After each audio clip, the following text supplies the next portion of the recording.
kita itu boleh jadi orang kaya. Halo, ingat boleh nggih? Boleh itu bahasa fikihnya mubah. Kita itu boleh jadi orang kaya, tapi wajib bermental kaya. Halo, tak ulang ini. Kita itu boleh jadi orang kaya, enggak sunnah, enggak haram, enggak makruh, enggak. Kita tuh boleh jadi orang kaya, namanya rezeki dari Allah, ya Pak ya. Tapi ingat, kita semua wajib bermental kaya.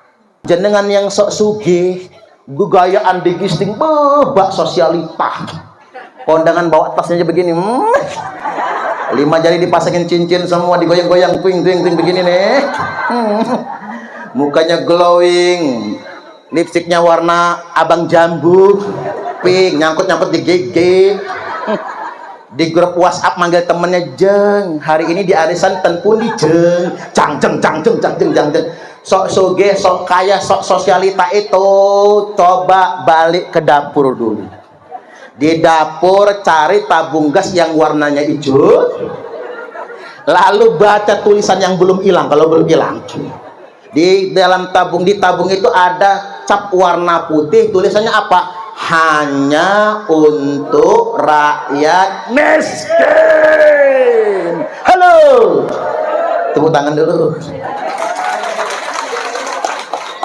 Ini penting, itu belajar bermental sugih itu penting loh Bapak Ibu.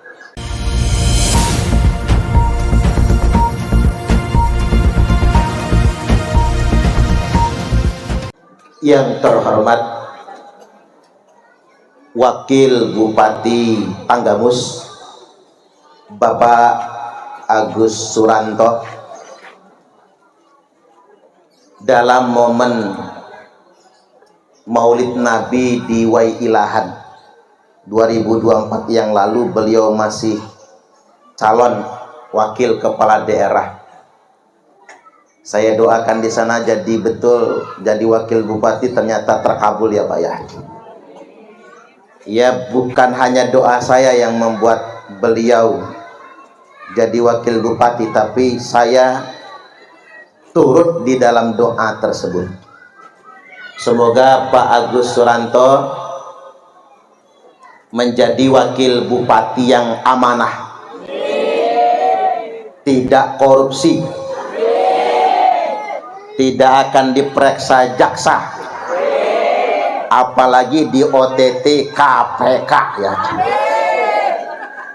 Karena kalau itu terjadi, yang malu masyarakat Gisting, karena beliau keluarga kita. Dan kita doakan beliau suatu hari nanti malah jadi Bupati Tanggamus. Tapi jangan sekarang. Kalau sekarang nanti bupatinya kena OTT lagi ya. Ya, beliau harus akur sama bupati. Saya senang tuh yang dulu juga Bu Dewi sama Pak Safi ini tuh kan akur, bupati dan wakil bupati akur. Begitupun sekarang bupati dan wakil bupati akur, seiring sejalan, saling menguatkan. Jangan ada benturan. Karena kalau ada benturan yang kasihan Bu Camat nantinya Pak. Mau kemana saya ini anak buah soalnya ya. Loyal ke sana salah, ke sini juga salah, dilema bawahan. Kalau pimpinannya dualisme, tidak ada matahari kembar soalnya. Selanjutnya yang kami hormati Camat Gisting, semoga Ibu juga diberikan kesuksesan, karirnya sebagai PNS lancar, habis camat jadi kepala dinas, amin. Selanjutnya yang kami hormati Kepala Pekon apa nih Pak? Purwodadi nggih. Semoga Pak Kakon juga Allah berikan kemudahan dan kelancaran. Walaupun dana desa dipotong banyak banget ya. Pening Pak Kakon, Kakam, Kades gitu ya. Pening sekarang ini. Dampak daripada efek MBG sama Koperasi Merah Putih. Ya kalau cuman 300 juta per tahun mau diapain Pak?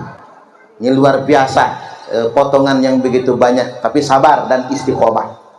Selanjutnya yang kami hormati orang tua kita, yakni Abah Dr. Andes Kiai Bahruddin ya. Beliau adalah alumni IAIN Raden Intan, alumni tahun 84. Sedangkan saya lahir tahun 82. Beliau alumni tahun 84. Abah Yai ini sanad keilmuannya nyambung ke Syekh Abdul Karim Tanara. Syekh Abdul Karim Tanara itu adalah saudara misannya Syekh Nawawi Tanara Al-Jawi Al-Bantani. Syekh Abdul Karim Tanara adalah mursyid Thariqah Qadiriyah wan Naqsabandiyah. Beliau perang melawan penjajah Belanda. Maka murid beliau memimpin pasukan namanya Kiai Wasid. Kiai Wasid adalah salah satu pahlawan asal Banten yang perang melawan penjajah Belanda, terkenal dengan peristiwa Geger Cilegon. Peristiwa Geger Cilegon adalah terjadinya perlawanan rakyat pribumi Nusantara terhadap Belanda tahun 1888, yang Belanda didukung oleh Usman bin Yahya yang orang sebut Mufti Batavia. Usman bin Yahya itu adalah kawannya Senok Horgronye. Dia adalah pengkhianat bangsa Nusantara. Bahkan pengkhianatan Usman bin Yahya tertulis dalam kitabnya sendiri, namanya Manhajul Istiqomah, yang dia mengatakan perlawanan rakyat Banten, perlawanan rakyat Cilegon itu adalah perlawanan sesat. Itu sangat menyakiti perasaan pejuang bangsa Indonesia. Tapi alih-alih kemudian orang harus minta maaf dengan itu semua, malah hari ini seolah-olah dijadikan pahlawan. Dan di Jakarta ada jalan Usman bin Yahya, jalan Mufti Batavia. Itu menyakiti perjuangan bangsa Indonesia. Selanjutnya yang kami hormati Abah Kiai Komaruddin.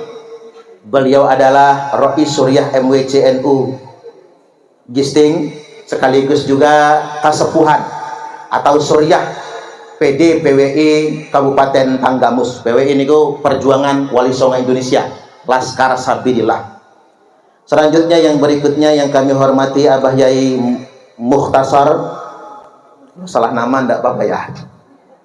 Selanjutnya yang kami hormati Al Ustadz Ahmid Lani. Sama Ahmad Lani itu siapanya Ustaz? Kembaran ya? Oh, jenengan kembar. Oh, saya baru tahu kalau Ustadz Ahmad Lani itu kembar. Kalau sama Ustadz Ahmad Lani saya sering duet di Bandar Lampung. Oh, ternyata ada kembarannya Ahmad. Pantesan namanya ditasgir gitu. Kan mestinya Ahmad Lani, kok ketiban beliau kok ditasgir gitu. Jadi Ahmad. Oh, ternyata statusnya jenengan adiknya ya statusnya. Dua-duanya si kembar ini, Ustadz Ahmad Lani dan Ustadz Ahmad Lani ini dua-duanya adalah qori nasional, bahkan suaranya mantap menggugah iman kita semua. Semoga ngaji beliau tadi menambah iman kita, menggetarkan hati kita, dan jadi barokah buat beliau yang membaca, barokahnya untuk keluarganya dan seluruh anak keturunannya. Allahumma amin, amin ya rabbal alamin. Kemudian yang berikutnya Bapak Ustadz Totong. Ustadz Totong yang mana sih? Oh, jenengan toh. Beliau yang ngontak saya. Badannya sama lah sama saya, gembul-gembul gimana gitu ya. Ustadz Totong beserta segenap panitia, para asatidz, para muallim, tokoh agama dan tokoh masyarakat yang tidak dapat saya sebutkan satu persatunya, pengurus takmir Musholla Al-Ikhlas Belpas. Belpas itu belakang pasar tuh. Keren amat pakai singkatan Belpas gitu. Ternyata belakang pasar. Hadirin wal hadirat, bapak-bapak dan ibu-ibu semuanya, saya sudah berangkat sejak awal, mampir ke tempat Mbah Man, Mbah Sur bau. Nah itu yang di belakang itu mbah saya. Jadi saya kalau ke Gisting itu ya pasti mampir tempat beliau, Mbah Sur nggih. Mbah Mansur ya. Mansur ini apa? Halaman kena gusur ya. Pantesan nggak ada halaman yang Mbah Man itu. Ternyata kena gusur. Jadi apa namanya, ponaan Mbah Man itu adalah suami bule saya. Jadi begitu saudaranya. Jadi Mbah Man itu punya ponaan kandung, anak kakangnya, anak yayunya. Itu suaminya ibung cik saya. Kalau jemaugan tuh ibung cek. Ibungan kata jemu semende.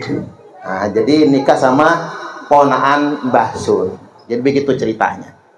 Baik hadirin wal hadirat, bapak-bapak dan ibu-ibu rahimakumullah, apa kabar? Sehat? Ini pas nih 2:30 ya. Jadi asar sudah selesai ngajinya. Ini saya tuh nggak suka ngaji-ngaji yang molor, itu nggak suka. Molor itu bikin pening malahan, bikin ketar-ketir. Baik, Rasulullah Sallallahu Alaihi Wasallam bercerita, beliau bersabda, utitu bil buraq, malam itu didatangkan kepadaku buraq, faraqibtuhu hatta ataitu baital maqdis. Aku menunggangi buraq ini, kata Nabi, sehingganya aku tiba di Baitul Maqdis. Baitul Maqdis itu di mana sih, Bu? Di belakang pasar ya. Eten Palestina deh. Sampai di Baitul Maqdis, thumma dakhaltul masjida fa shallaitu fihi rak'atain. Lalu aku masuk masjid, sholat 2 rakaat. Jadi Isra wal Mi'raj itu bukan pertama kali perintah sholat, tapi pertama kali perintah sholat yang 5 waktu. Ada kata 5-nya Bapak Ibu. Karena sejak awal ya sholat. Nabi Adam diperintah sholat.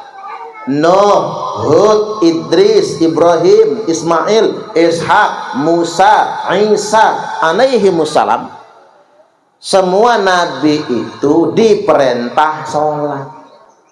Ini coba tukang soundnya Pak, yaitu efek ya, dihilangkan karena kita ini masuk YouTube nih. Kalau di YouTube itu nah gitu, nggak boleh ada ces-cesnya, jelek dia. Nama channelnya Ustadz Suparman Abdul Karim. Jangan lupa subscribe-nya ya, like, share, and comment. 2 channel. Channel pertama Ustadz Suparman Abdul Karim sudah 253.000 subscriber. Channel kedua Ustadz Suparman Abdul Karim 2 sudah 39.000 subscriber. Jadilah, udah dapat duit soalnya. Ini tim hadrah kita ini kalau direkam masukin ke YouTube juga bisa.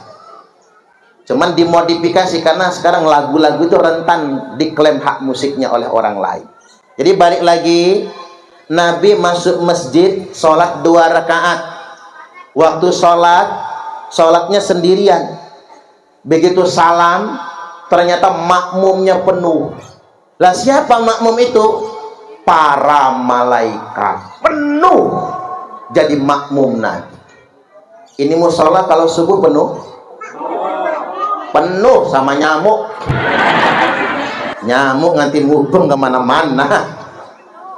Kalau kadang-kadang hampura ngapunten nyuwun ngapura. Kadang-kadang dia yang azan, dia yang qomat, dia yang imam. Pas noleh makmumnya dia juga ternyata, nggak ada kawannya. Kadang-kadang mohon maaf, yang pintar-pintar nggak nongol ke masjid, kiainya tasik meriang, ustadz-ustadznya bangun kesiangan. Begitu masuk ditunggu-tunggu 10 menit, 15 menit, imam nggak ada yang datang, terpaksa dorong-dorongan. Dipilih yang paling tua, Mbah Slamet yang jadi imam. Kata Mbah Slamet, aku nggak apal kunut. Wis Mbah, kata makmum, nggak kunutan nggak apa-apa, yang penting subuhan. Oke, kata Mbah Slamet. Ya padahal begini Pak, yang namanya kunut itu yang penting doa dalam keadaan berdiri. Maka kalau Imam Malik kunut itu sebelum ruku'. Kalau Imam Syafi'i kunut itu ketika i'tidal setelah ruku'. Kalau hafalnya cuman Allahumma hdina fiman hadait, cuman hafal segitu, itu aja dibaca nggak apa-apa. 11 kali biar agak panjangan. Allahumma hdina fiman hadait, Allahumma hdina fiman hadait. Baru tutup. Wa sallallahu ala nabiyil ummi wa ala alihi wa sahbihi wa sallam. Itu secara fikih sudah min ab'adi sholat, mencukupi sunnah ab'ad dari sholat kita. Jadi kalau di madzhab Syafi'i nggak perlu sujud sahwi kita, Pak. Nggak apal Allahumma hdina fiman hadait, boleh doa yang lain. Rabbana atina fid dunya hasanah wa fil akhirati hasanah wa qina adzabannar. Shalawat. Nggak apal juga itu. Allahumma barik lana fima razaqtana wa qina adzabannar. Ya kan nggak nyebut makan di situ kan? Doa. Asal jangan begini doanya, Bu. Allahumma inni a'udzubika minal khubuthi wal khaba'ith. Ya jangan deh, nggak sopan amat. Emang sih nggak nyebut WC, tapi kan bukan tempatnya. Ini kan dapat paham kan? Jadi nggak ketang Rabbana atina, baca doa kuno, tutup sama sholawat. Itu sudah mencukupi sunnah ab'ad. Mbah Slamet nggak kunutan, langsung masuk mihrab. Rakaat pertama bacaannya lancar, Fatihah kali kulhu. Begitu rakaat kedua bar Fatihah Mbah Slamet meneng. Sama makmum dikode. Mbah Slamet tasik meneng. Masih diam juga. Tambah rame yang Mbah Slamet noleh. Kata Mbah Slamet, boleh baca kulhu lagi enggak? Boleh, Mbah, kata makmum. Niki imame geble, makmume tambah geble. Ya hancur sholatnya, batal. Makanya yuk, dalam peristiwa Isra wal Mi'raj ini kita sekaligus menguatkan kembali tekad kita untuk memakmurkan masjid lan musalla. Insya Allah. Selesai Nabi sholat 2 rakaat, tumma kharajtu, kemudian aku keluar, kata Nabi. Faja'ani Jibril, di beranda Masjid Al-Aqsa mendatangi aku malaikat Jibril, bi inna'im min khamrin wa inna'im min laban, dengan secawan susu, dengan secawan khamar dan secawan susu. Ngerti khamar nggak, Bu? Khamar itu mungkin kalau cara digistingnya susu genderuwo ya, atau tuak ya Pak. Khamar kalih susu niku warnanya sama-sama putih, cuman yang satu susu, yang satu minuman keras. Waktu itu belum haram, makanya masih boleh diminum, Mbak. Jadi umpama Nabi minumnya khamar, ya nggak dosa, karena belum haram waktu itu, bukan sekarang. Belum haram waktu itu. Maka kata Nabi, fakhtartul laban, aku pilih segelas susu. Wa qala Jibril berkata, ikhtartal fitrah, tepat Muhammad. Laqad asabtal haq, pilihan kamu benar. Loh Jibril, seandainya tadi yang aku minum bukan susu, umpama yang aku minum adalah khamar, apa jadinya? Seandainya yang engkau minum adalah khamar Muhammad, maka pertanda umatmu bakal teler semua. Lah zaman sekarang, Pak, dulu Nabi sudah jelas-jelas minum susu, masih banyak umat Islam yang teler. Iya, Pak, ya. Lah sekarang tempat keramaian apa yang gak ada minuman keras? Tempat karaokean minuman keras, konser musik minuman keras, organ tunggal minuman keras. Walaupun yang hajatan Pak Kiai, Pak, zaman sekarang ada minuman keras. Bukan Pak Kiainya yang beliin, tukang parkir beli sendiri. Halo. Wah, ya udah tahu yang hajatan Kiai. Nyumput-nyumput beli bir ternyata. Umpama nih kalau Nabi minumnya khamar, udahlah, hidangan peringatan Isra wal Mi'raj ini bukan larutan, bukan aqua. Jangan-jangan bir di sini nih. Lah kemarin aja di Banyuwangi geger pengajian akbar Isra wal Mi'raj, joget-joget artis seksi. Saya bingung, itu para kiainya celam-celam nggak ya? Gimana kita nih, Pak? Alangkah stresnya kita kan begitu. Hati-hati. Makanya untung Nabi minumnya susu. Walaupun kalau dipikir-pikir sih enak milihnya. Milih yang tangan kanan susu, yang tangan kiri khamr. Adresnya jelas, alamatnya pasti. Persis kayak nyanyian zaman dulu itu. Madu. Hafal aja mama lihat. Racun. Ya kan enak milihnya, Pak. Milih yang tangan kanan madu, milih yang tangan kiri racun. Kira-kira ibu-ibu kalau disuruh milih di madu apa di racun? Coba kita ulangin soalnya lagi, Pak.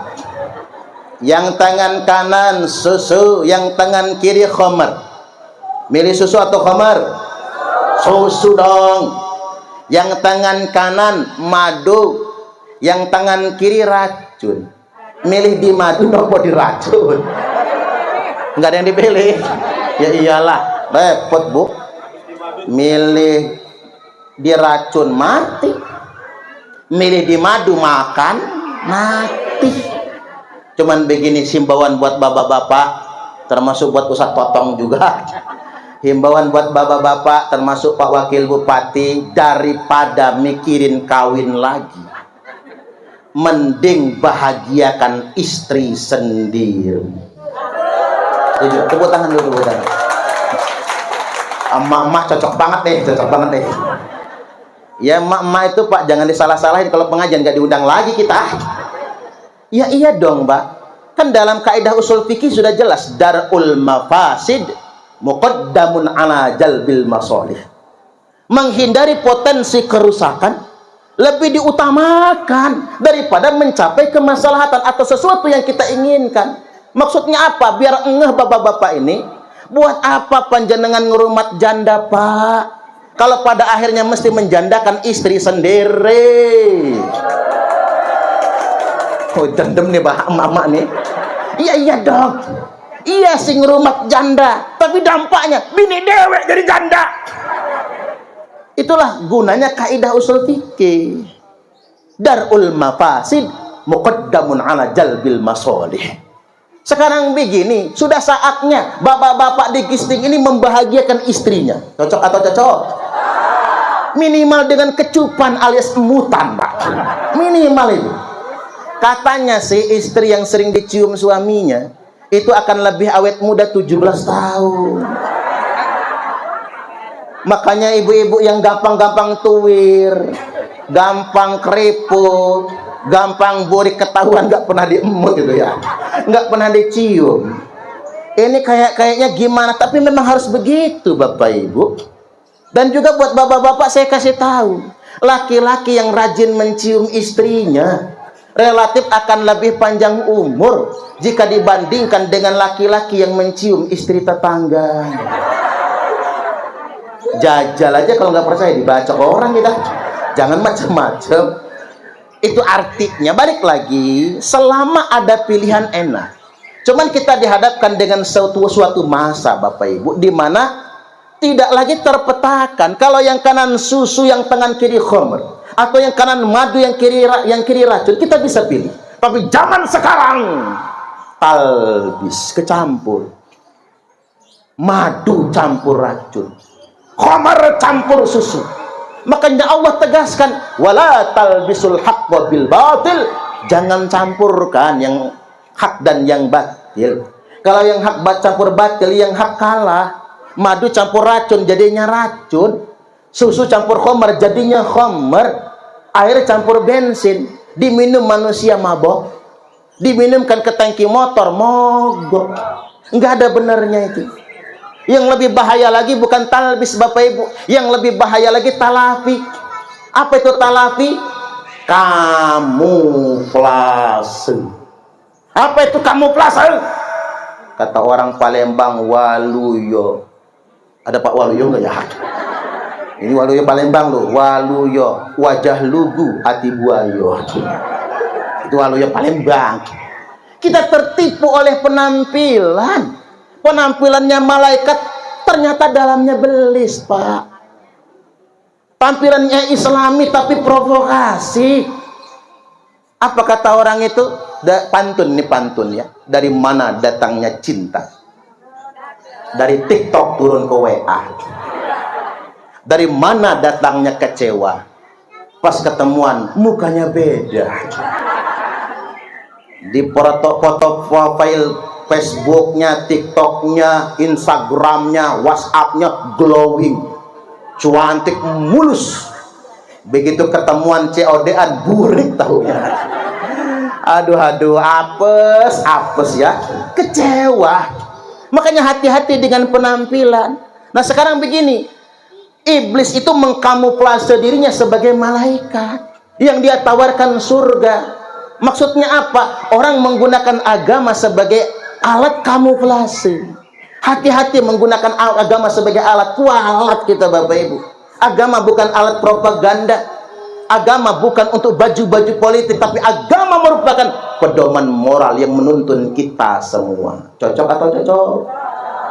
Makanya Kanjeng Nabi bersabda, abghadul ibad ilallah. Hamba Allah yang paling dimurkai, hamba Allah yang paling dibenci.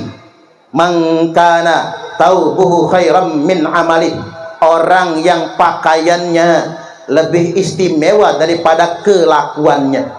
Angtakuna thiyabuhu thiyabal anbiya, di mana pakaiannya pakaian kenabian, jubahnya jubah kenabian, wa amaluhu amalal jabbarin, tapi kelakuannya kelakuan preman.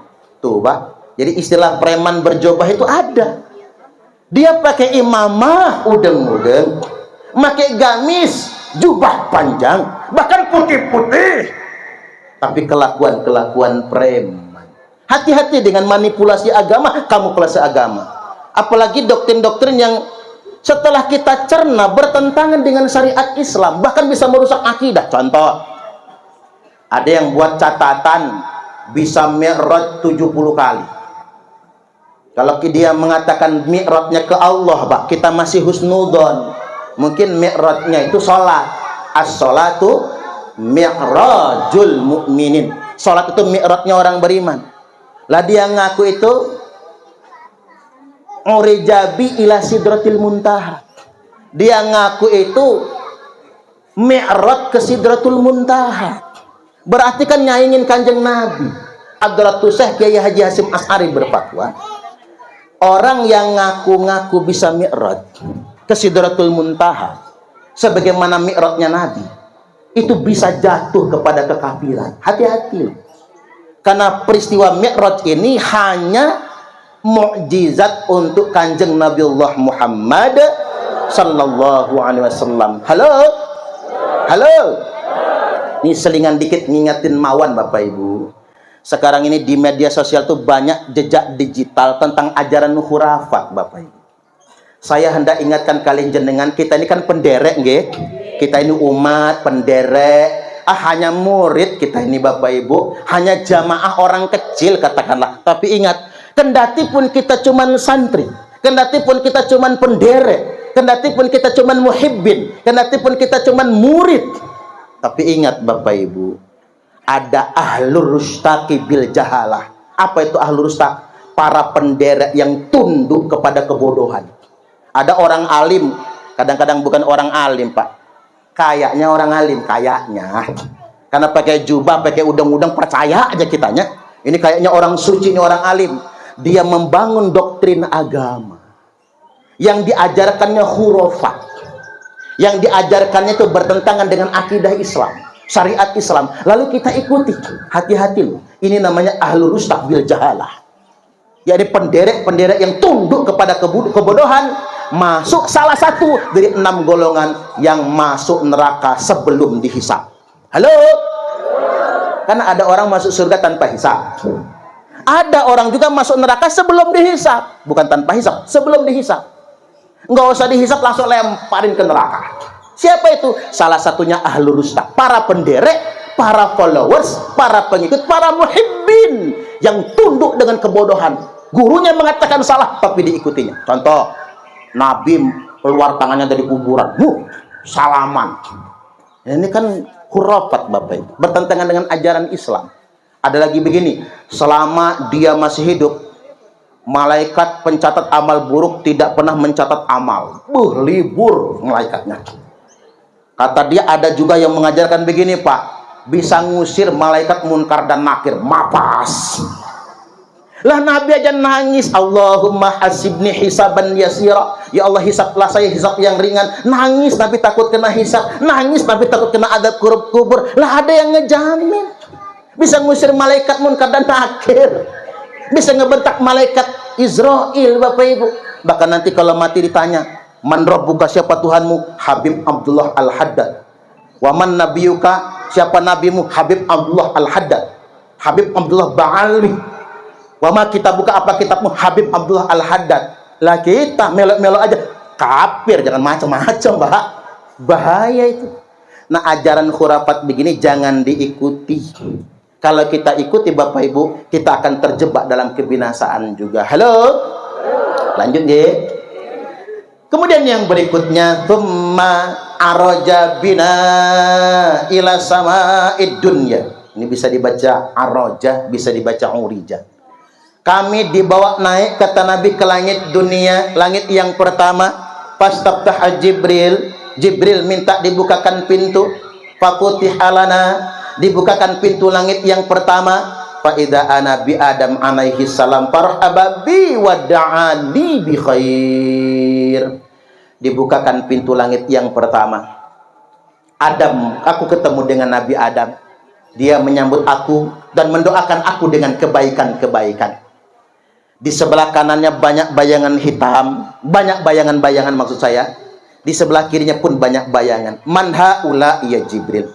Mereka itu siapa ya Jibril? Yang sebelah kanan Muhammad, namanya ashabul yamin, golongan kanan. Itu arwah, ruh anak cucu Adam yang bakal masuk surga. Semoga kita semua masyarakat Gisting termasuk diantaranya. Amin. Amin ya rabbal alamin. Lo yang kiri Jibril, yang kiri itu ashabus shimal, golongan kiri. Mereka itu adalah arwah anak cucu Adam yang bakal masuk neraka. Makanya dalam peristiwa Mi'raj ini Nabi kunjung ke surga, kunjung ke neraka, Bapak Ibu. Lihat surga, ngintip neraka, ngintipnya dari jauh, nggak berani dekat, gosong. Atola'tu fil jannati fara'aitu aktsara ahlihal fuqara. Aku kunjung ke surga, kata Nabi. Aku lihat di surga kebanyakan, aktsara itu mayoritas. Mayoritas penghuni surga itu orang pekir, orang miskin. Makanya yang pekir-pekir, yang miskin-miskin duluan masuk surganya. Amin. Kalau sholat ya. Kalau nggak sholat babas ke neraka, Bu. Syaratnya kan sholat.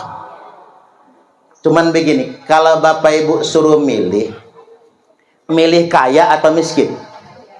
Halo? Milih kaya apa miskin? Ya kaya lah.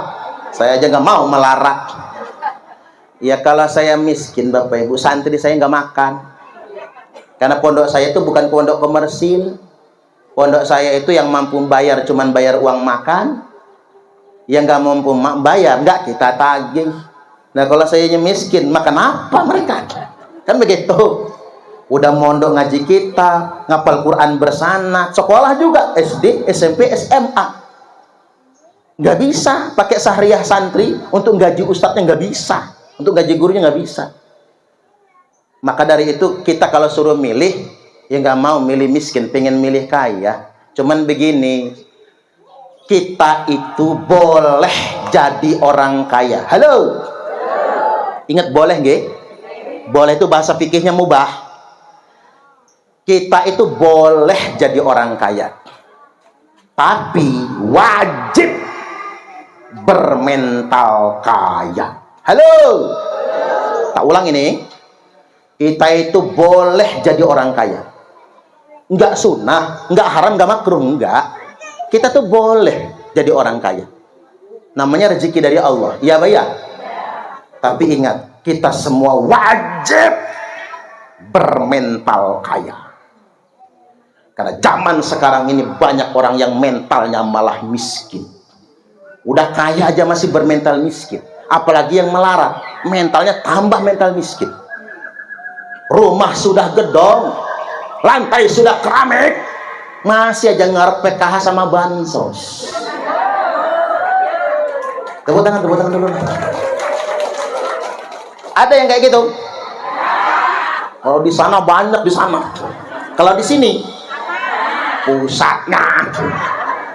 Ya pening Pak Kakon, pening Bu Camat, pening Pak Wakil Bupati, rakyatnya mental miskin. Rakyatnya nada aja begitu. Sekarang kita belajar tauhid Bapak Ibu. Yang ngasih kita rezeki itu pemerintah apa Allah? Allah kan? Enggak urung kita dapat rezeki saking Gusti Allah. Walaupun enggak dapat bantuan pemerintah, ya Pak ya. Kalau saya terus terang Bapak Ibu, saya hindari nada, saya hindari ngambil fasilitas bansos. Ambil contoh, saya mau berangkat, ditawarin berangkat umroh, tapi pakai spek orang nggak mampu. Waduh, nggak mau, saya nggak mau. Padahal waktu itu saya masih ngontrak loh, masih ngontrak, nggak mau berangkat umroh. Ngapa Pak Ustadz? Ya saya bukan sok kaya. Kalau pakai surat keterangan tidak mampu, permanen nanti nggak mampu saya. Males saya jadi orang miskin mah. Padahal masih ngontrak loh Pak. Kendaraan cuman punya motor itu pun dikasih orang. Nolak umroh pemerintah karena saya nggak mau buat surat keterangan tidak mampu. 3 bulan kemudian dilunasi murid ngaji saya, mangkat haji. Alhamdulillah. Walaupun masih nunggu 2 tahun waktu itu. Lah nggak dapat umroh nggak apa-apa, bukan nggak demen, tapi saya nggak mau Bapak Ibu. Jadi doa Pak melarat itu, karena waktu itu saya masih muda, umur 26 tahun saya ditawari untuk umroh, tapi pakai surat keterangan tidak mampu. Males saya, permanen saya pengen sugih juga. Makanya saya berangkat haji itu Pak umur 28, paling muda sayanya, 1 kloter itu, jadi pembimbing haji lagi. Artinya Bapak Ibu, nggak urung kita dapat rezeki. Wayahi konversi minyak tanah ke gas, semua orang dapat kompor, semua orang dapat gas 3 kg. Saya sendiri enggak, tak datangin Pak Parah nih Pak RT, payah Pak RT, nepotisme Pak RT, kata saya. Ini saya kan guru ngaji, masa guru ngaji enggak ento? Mana ini? Mohon maaf Pak Ustadz, kata Pak RT, sampean memang guru ngaji, cuman KTP sampean tuh bukan di sini, nggak boleh kami kasih. Oh iya juga ya, ngapunten Pak RT, ngapunten, maaf betul ini kata saya. Terus kayak mana? Datang lagi ke kelurahan, urus suruh dulu surat keterangan tidak mampu. Nah itu lagi, males saya, males. Tak tabung-tabung Bu, duit dari ngajar ngaji. Kalau di kota kan ngajar ngaji ke rumah-rumah, privat lah kata orang tuh. Oh dikumpul-kumpul cukup lah buat beli tabung 12 kg. Nggak ada jualannya 3 kilo. 12 kg, kompor 2 tungku, habis 700.000 lebih waktu itu. Maka saya ket mbien, dari awal adanya tabung gas LPG sampai detik ini belum pernah pakai tabung gas 3 kilo Bapak Ibu. Makanya Allah cukupkan rezeki. Karena mengapa? Jenengan yang sok sugih, gugayaan digisting, bak sosialita, kondangan bawa tasnya aja begini, 5 jari dipasangin cincin semua, digoyang-goyang, twing begini nih. Mukanya glowing, lipstiknya warna abang jambu, pink, nyangkut-nyangkut di gigi. Di grup WhatsApp manggil temennya, jeng, hari ini di arisan tenpun di jeng, cang. Sok soge, sok kaya, sok sosialita itu, coba balik ke dapur dulu. Di dapur cari tabung gas yang warnanya hijau, lalu baca tulisan yang belum hilang. Kalau belum hilang, di dalam tabung, di tabung itu ada cap warna putih, tulisannya apa? Hanya untuk rakyat miskin. Halo, tepuk tangan dulu. Ini penting, itu belajar bermental sugih itu penting loh Bapak Ibu. Tangan di atas lebih baik daripada tangan di bawah. Cocok atau cocok? Bukan urusan gengsi atau nggak gengsi, tapi mental. Ya kalau kita memang nggak ada, minta daripada maling, kan begitu. Tapi mental itu penting untuk kita pertahankan. Bermental kaya itu penting sekali. Tidak selamanya mengharap bansos. Kita ikhtiar yang halal saja. Bahkan terus terang saja Pak Wakil Bupati, saya sih, ini aspirasi penceramah ya. Kalau pejabat nggak boleh ngomong begini, hanya saya yang boleh tuh. Penceramah boleh Pak. Kalau pejabat jangan. Saya sih menilai MBG itu tidak mendidik Bapak Ibu. Mengapa nggak mendidik? Orang tua kita kan ngajarin, jangan kasih ikannya, kasih kailnya. Ya Pak ya. Lah kalau dikasih MBG kan jadi tai. Halo, kan jadi tai. Mending kalau cuma jadi tai. Kalau keracunan, mencret, muntaber Bapak Ibu. Anggaran 2026 ini hampir 350 triliun. Nanti Kemensos mengadakan lagi Pak, untuk lansia itu jadi sekitar 400 triliun. Duit 400 triliun itu daripada buat MBG, saya usul ganti saja sekolah bebas biaya. Ini aspirasi rakyat beneran nih. Mulai dari PAUD, SD, SMP, SMA, sampai sarjana S1. Setuju gak kira-kira? Tepuk tangan lagi. Biar negara kita ini maju. Kalau Pak Prabowo ingin negara kita maju, nggak perlu buat sekolah SR, nggak perlu SR, nggak perlu ini itu, nggak perlu sekolah khusus yang gratis, semua aja sudah. Lah sekarang ini Bapak Ibu, sepinter-pinter anak sampean, kalau nggak punya pulus nggak bisa. Halo, nggak bisa. Kalau maka apa kata orang zaman sekarang ini, kaki tangan kanan, ringan tangan, buah tangan, baru tanda tangan. Uruk. Ini zaman sekarang. Atau beginilah, kalau nggak sekolah gratis, ingat sekolah gratis ini usulan kita negeri maupun swasta. Kalau cuma negeri bangkrut, pondok pesantren bubar semua santri kita Pak, ke sekolah negeri semua. Ya saya ingin sampaikan kepada Pak pemerintah, pesantren itu membantu negara loh, betul nggak kira-kira? Nolong banget.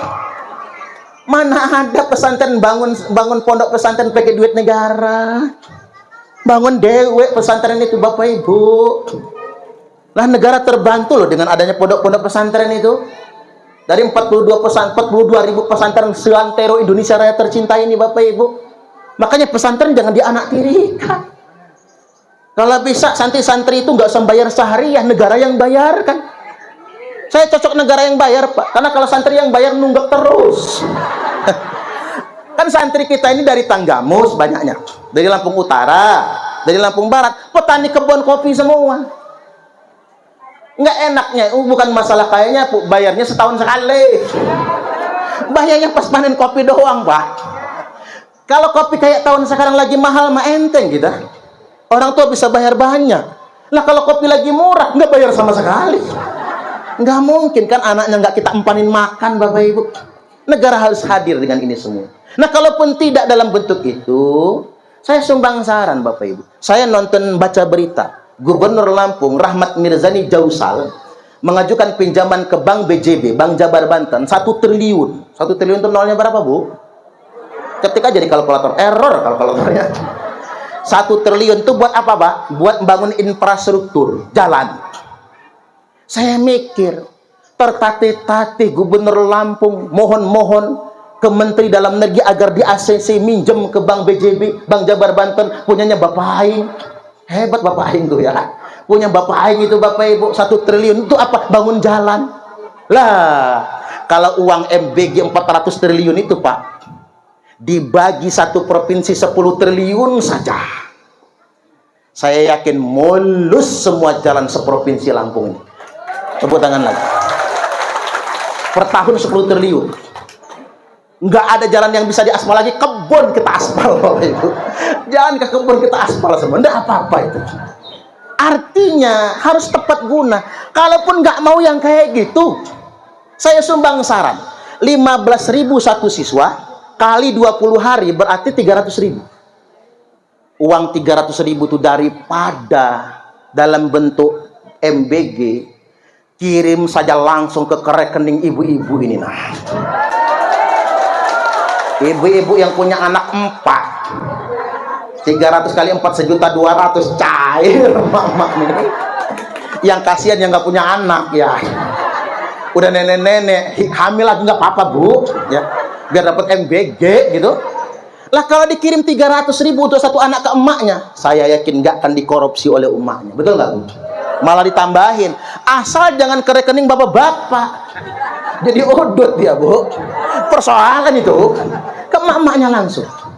Bawa bekal nanti ke sekolah, yakin nggak akan ada yang keracunan bapak ibu, nggak akan ada problematika seperti sekarang. Tapi hampura, kalaupun mau diganti kayak gitu sabar, nunggu utang SPPG lunas dulu ke bank soalnya. SPPG-nya udah kadang utang loh pak, untuk bangun dapur itu. Halo, lanjut ya, kan sampai asar ya, belum ya. Ayo kita bermental kaya. Terus begini, agar kita ini bermental kaya, kaya itu bukan soal rasa. Kaya itu bukan soal harta, tapi kaya itu soal rasa. Betul nggak kira-kira? Betapa banyak orang yang tampaknya kaya harta, tapi miskin rasanya. Tapi tak sedikit orang yang kelihatan miskin harta, tapi kaya rasa. Ada loh bu, orang-orang Indonesia ini belum bahagia dia kalau belum jalan-jalan ke Paris, Perancis. Cemberut aja, marahin ngambekin lakinya. Ayo sih pak, kita jalan-jalan ke Paris, lihat menara Eiffel. Teman-teman arisan mama sudah ke sana semua pak. Ada yang nggak bisa bahagia, tapi warga Gisting tahun baruan cuman ke Wailalaan saja. Wailalaan ya bu ya. Waibaha ya. Waibaha itu, bahagianya bukan main. Tapi kalau ngajak anak kecil jaga, nanti kelelap loh. Artinya kita sekedar bisa ke pantai saja sudah senang.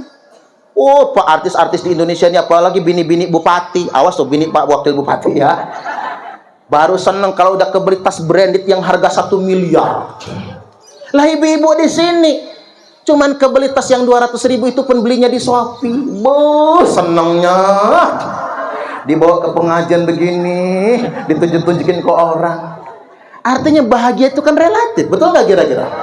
Bukan bahagia yang menjadikan Anda, bukan kaya yang menjadikan Anda bahagia, tapi rasa bahagia yang menjadikan Anda kaya. Betul nggak kira-kira?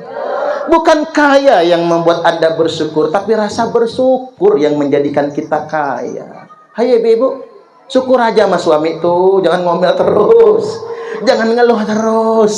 Syukuri apa yang ada. Apa kata orang bijak? Bandingkanlah dirimu dengan dirimu yang dulu. Jangan bandingkan dirimu dengan siapa. Ulang sekali lagi ya. Bandingkanlah dirimu dengan dirimu yang dulu. Dengan dirimu di masa lalu. Jangan bandingkan dirimu dengan siapapun, karena itu lebih adil bagimu. Kalau kita bandingin sama orang, nggak pernah puas. Ibu-ibu ngayal enak ya, punya suami ganteng, jadi gubernur, romantis, sama istri sayang, mesra, kayak Pak Ridwan Kamil. Lah jebule Pak Ridwan Kamil. Kadang-kadang kalau kita belum tahu apa yang di dalamnya, apa yang di belakangnya, rumput tetangga itu lebih hijau bu, bini tetangga lebih mulus pak. Makanya ibu-ibu jangan bandingin suaminya sama suami orang loh bu. Kalau suami sedang sedih, sedih bener. Sebagai suami hidup melarat mak. Maaf ya mak. Opo pak, gara-gara kawin sama aku kamu melarat mak. Orang punya rumah kita baru numpang, orang punya kebeli mobil motor kita mah cuman sepeda. Apa kata istri? Enggak kok pak, saya bangga punya suami kayak bapak. Drodok suaminya bu, brebes air matanya, matur suwun ya mak.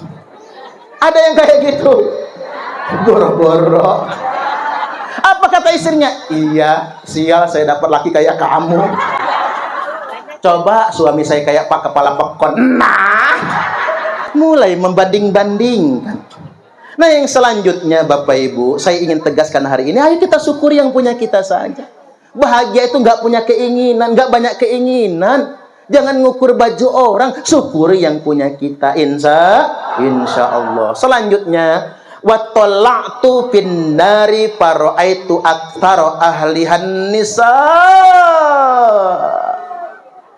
Aku kunjung ngintip neraka, kata Nabi. Begitu keker di neraka itu kebanyakan wanita. Halo, ibu-ibu milih surga atau neraka kira-kira? Surga ge. Ibu-ibu sebetulnya saya nggak mau meden-medeni lah. Wanita yang banyak di neraka itu bukan orang gisting ge, bukan orang Purwodadi, apalagi Belpas belakang pasar.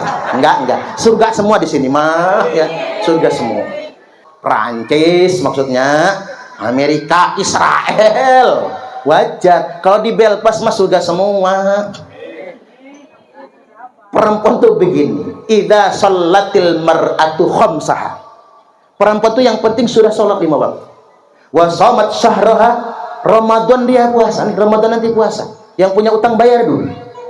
Wa hafizat farjaha, dia tutup auratnya, jaga kemaluannya. Wa ata'at ba'laha atau wa ata'at zaujaha, dia taat lakinya. Silahkan masuk surga. Dari pintu surga mana saja yang dia suka. Kan gampang ibu-ibu masuk surga. Coba saya ini mau nanya ke ibu-ibu, mewakili malaikat dulu lah, mumpung belum di akhirat. Ibu-ibu sudah sholat 5 waktu? Sudah. Ramadan puasa? Puasa.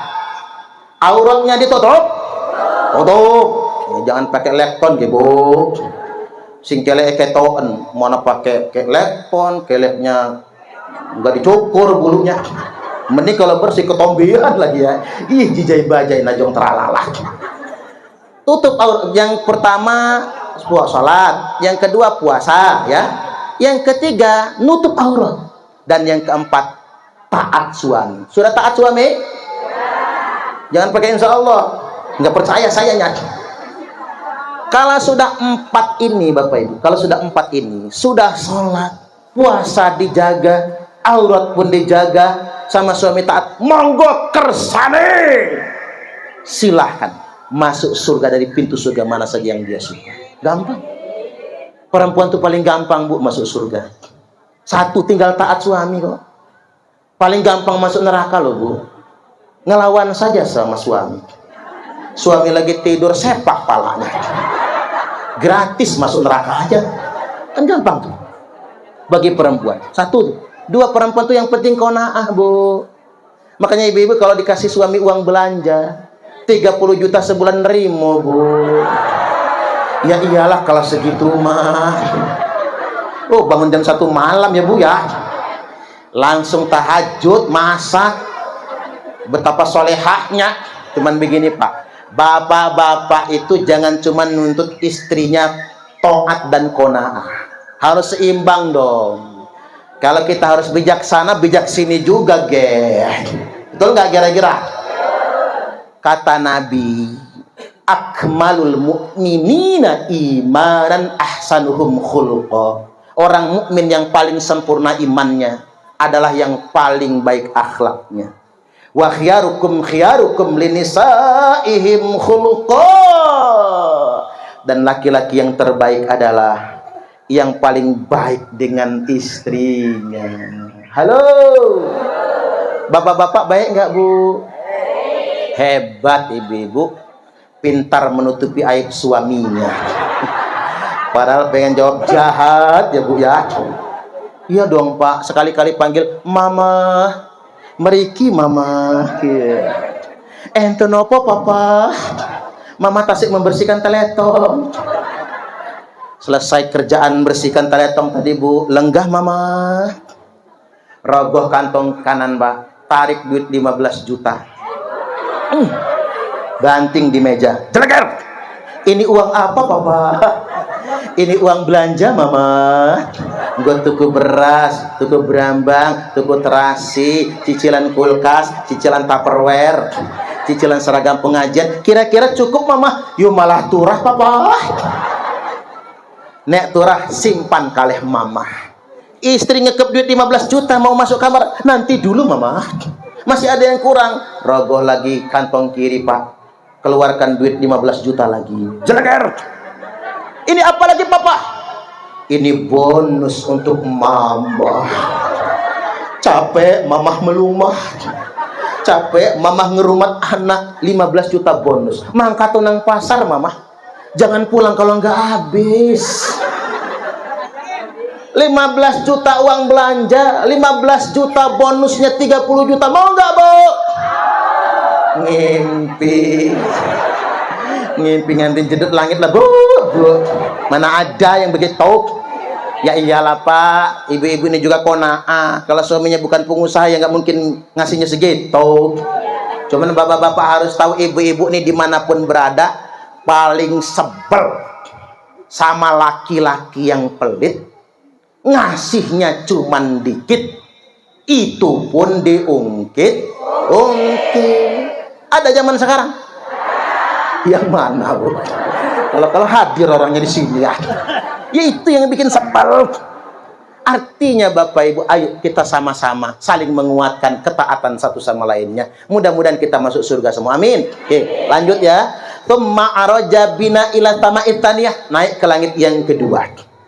Faputih alana, dibukakan pintu langit yang kedua. Fa idza ana bi Isa wa Yahya alaihi wasallam, ketemu dengan Nabi Isa dan Nabi Yahya alaihi wasallam. Cuman begini Bapak Ibu, Nabi Isa dan Nabi Yahya itu sama-sama dibunuh Yahudi. Sama tuh Pak. Artinya kalau cuman rakyat Palestina Pak, kecil bagi Yahudi. Wong Nabi aja dia eksekusi kok. Nabi Isa, Nabi Yahya itu dibunuh, disiksa oleh Yahudi. Cuman bedanya Nabi Yahya tetap di sana. Nanti Nabi Isa Al-Masih alaihi salam turun ke bumi. Kapan waktunya? Di akhir zaman. Ini jawaban Bapak Ibu. Halo? Ini rodok serius yang ini. Jawaban mengapa Israel tidak pernah kalah. Saya ingin sampaikan di sini Pak, Israel tidak akan kalah. Walaupun 21 negara Arab bersatu nyerang Israel, Israel nggak akan kalah. Walaupun Indonesia nyerang Israel, Indonesia yang kalah. Oh, Israel sudah punya pesawat siluman F-35, punya rudal yang luar biasa. Lah kita masih pakai ajian, pakai paji ajian. Alah, paling banter santet, pelet ngepet. Ngapunten ge, kita ini kalau masih santet pelet ngepet nggak bisa maju Pak. Kalau santet itu memang solusi, kita santet aja Donald Trump sama Benjamin setan nyahu itu ya. Buktinya nggak bisa. Karena ngapa? Nyantet itu nggak bisa orang jauh, harus orang deket Bapak Ibu. Makanya yang diambil itu kan kuku, rambut, baju. Makanya jemuran hati-hati, jangan salah jemur. Apalagi celana dalam hilang, bahaya loh. Nggak dapat pakaian dalam Pak, orang ngambil apa? Foto. Cuman jinnya bingung sekarang, nyantet pakai foto nggak mempan lagi. Karena apa? Kata jinnya kok foto sama orangnya beda. Cantikan di fotonya daripada aslinya. Balik lagi Bapak Ibu, mengapa Israel tak terkalahkan? Kan sinyalemennya di Quran Pak. Wa qadaina ila bani Israila fil kitabi la tufsidunna fil ardi marratayn. Wa qadaina, sudah kami takdirkan kata Allah. Nah, mau ngelawan apa kita Pak? Sudah Allah takdirkan ila bani Israil, untuk bani Israel. La fil kitabi fi lauhil mahfuz. Wis ket embien dari sanaknya takdir Allah, nggak bisa dirubah. Ini kodok mubron, nggak bisa dirubah. La tufsidunna fil ardi marratayn. Israel akan berbuat kerusakan di muka bumi 2 kali. 2 kali Pak. Dari kerusakan pertama dia akan dihukum. Dari kerusakan yang kedua dia pun akan dihukum. Dari kerusakan pertama dia dihukum. Apa hukumannya?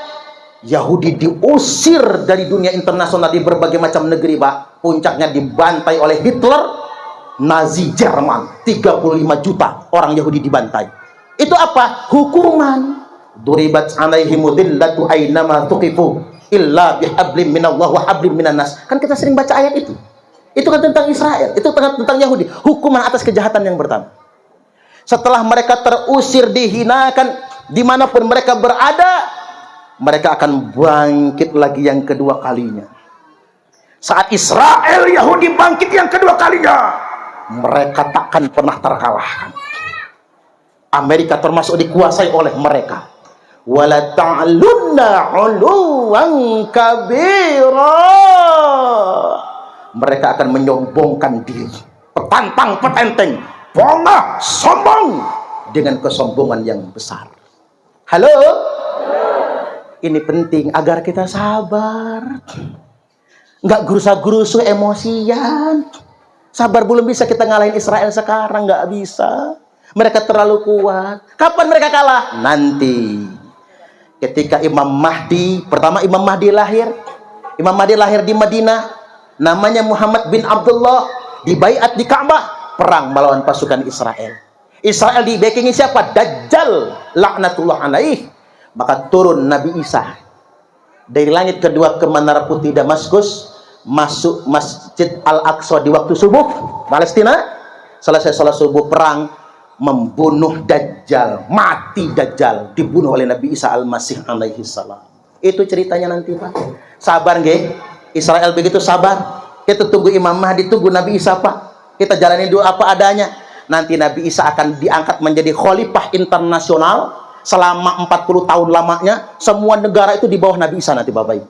Nabi Isa nanti akan menikah dan punya anak, dan saya doakan istrinya Nabi Isa orang Belpas, belakang pasar Gisting.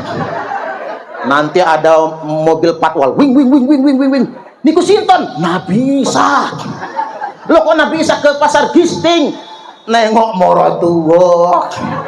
Kan begitu. Jadi sekarang ini sabar. Yang sudah dilakukan oleh Indonesia ini udah benar, Bapak Ibu. Makanya saya mengapresiasi Presiden Soekarno, Presiden Soeharto, Presiden B.J. Habibie, Presiden Abdurrahman Wahid, Presiden Megawati Soekarno Putri, Presiden Susilo Bambang Yudhoyono, Presiden Joko Widodo, Presiden Prabowo Subianto konsisten mendukung kemerdekaan Palestina. Tepuk tangan dulu.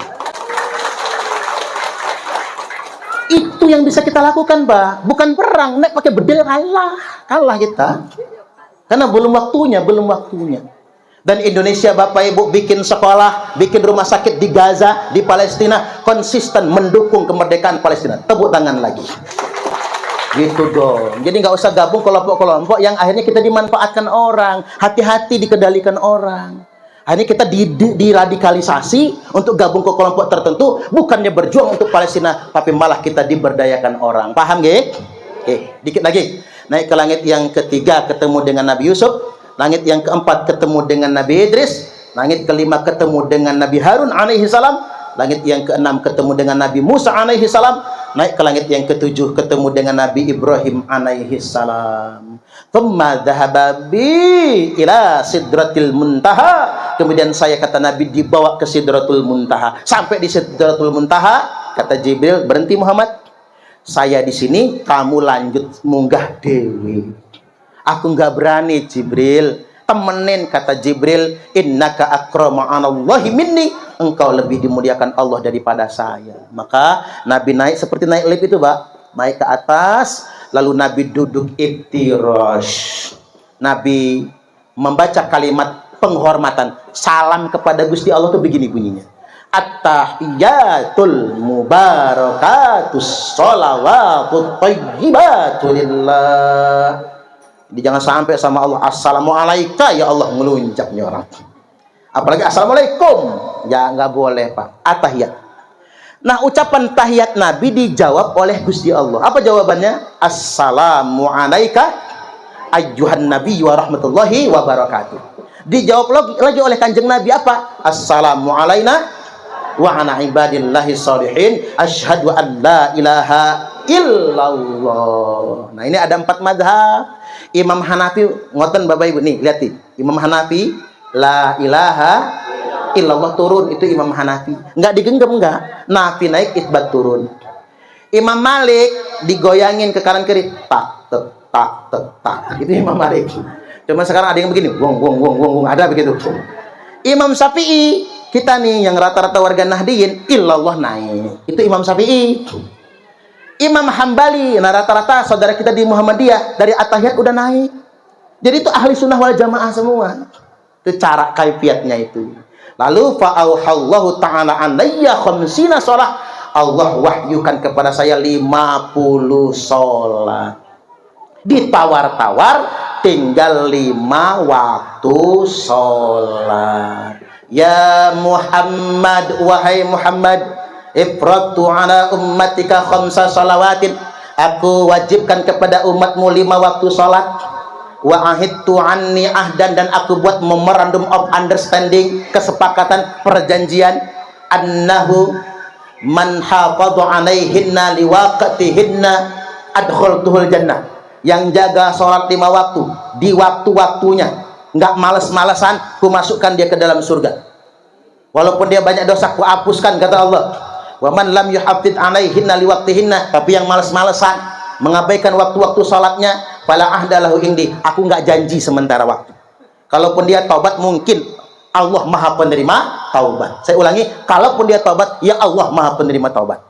Apa sih yang dimaksud dengan tidak menjaga waktu sholat? Sholat zuhur mepet asar, asarnya numbur maghrib, maghribnya mentok isya, isyanya ketiduran, subuhnya kesiangan. Ada loh bapak-bapak itu niatnya begini, usalli fardhu subhi raka'ataini mustaqbilal qiblati kodoan lillahi ta'ala. Lah kok kodoan Pak jam 8 sholat subuhnya. Walaupun secara fikih benar itu, benar. Ini kalau secara fikih Bapak Ibu, sholat subuh jam 3 nggak sah secara fikih, Pak. Tapi sholat subuh jam 7 pagi, asal niatnya kodoan, sah sholatnya itu. Nah, ini panjang, kapan-kapan ngaji fikih, makanya harus dalam ya. Nah, suami pakai kodoan, cek ya. Suami pakai kodoan, istrinya lain lagi. Usolli fardhu subhi raka'ataini mustaqbilal qiblati, kesiangan lillahi ta'ala. Loh kok kesiangan, Bu? Jam 10 sholat subuhnya. Kalau bapak kodoan, emaknya kesiangan, apa kata anaknya? Usolli fardhu subhi wal zuhri wal asri wal maghribi wal isya'i royoan, oplosan lillahi ta'ala. Oplosan. Orang kota lebih hebring, subuh maraton, zuhur ke salon, asar main badminton, maghrib mainin handphone, isya nonton sinetron, mati kena smackdown malaikat Israel. Ayo kita jaga sholat, mudah-mudahan dengan menjaga sholat kita selamat dunia sampai akhirat. Amin, amin ya rabbal alamin. Demikian dari saya, kurang lebihnya mohon maaf dan kepada Allah Ta'ala mohon ampun.